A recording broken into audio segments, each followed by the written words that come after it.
कानपुर के GSVM medical college की एक स्टडी में कई रोचक तथ्य सामने आए हैं।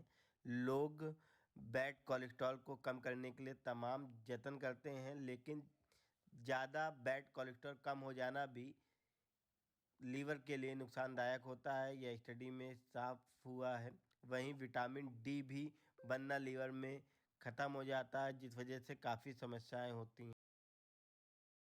जी, ये स्टडी हमारे विभाग में की गई है। पिछले 2 साल तक स्टडी चली, जिसमें 200 मरीजों का अध्ययन किया गया और जिसमें ये पाया गया कि बहुत सारे मरीजों में कोलेस्ट्रॉल कम आ रहा था। कोलेस्ट्रॉल कम होना अच्छी बात है, लेकिन साथ में वो जो गुड कोलेस्ट्रॉल होता है, जिसको हम एचडीएल बोलते हैं, वो भी कम आ रहा था। फिर उन पेशेंट्स को हमने स्टडीज़ किया, तो ज़्यादातर वो पेशेंट लीवर डिजीज़ से ग्रसित थे, सिरोटिक पेशेंट थे और सिरोसिस का कारण बेसिकली अल्कोहल कंजम्पशन था, हेपेटाइटिस बी और सी उनका कारण था, क्रोनिक हेपेटाइटिस बी और क्रोनिक हेपेटाइटिस सी और बहुत सारी मेटाबॉलिक डिजीज़ उसमें थी।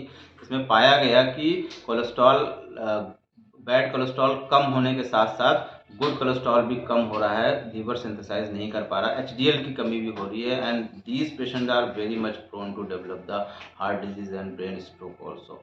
और साथ में हमने विटामिन डी लेवल भी देखा है, तो वो विटामिन डी लेवल भी इन पेशेंट्स में कम हुआ है, काफ़ी कम पाया गया। कुछ पेशेंट में इनसफिशिएंट था, कुछ पेशेंट्स में काफ़ी डेफिशिएंट था। जो सीवियर सिरोसिस के पेशेंट थे उसमें डेफिशिएंट पाया गया, क्योंकि बेसिकली जो मेटाबॉलिज्म होता है एक लीवर से ही होता है, विटामिन डी का भी, तो वो भी कम पाया गया। तो ये एक मार्कर के रूप में हम इसको देख रहे हैं कि विटामिन डी लेवल और कोलेस्ट्रॉल लेवल का लो होना एक सीवियर लीवर डिजीज़ के मार्कर्स हैं।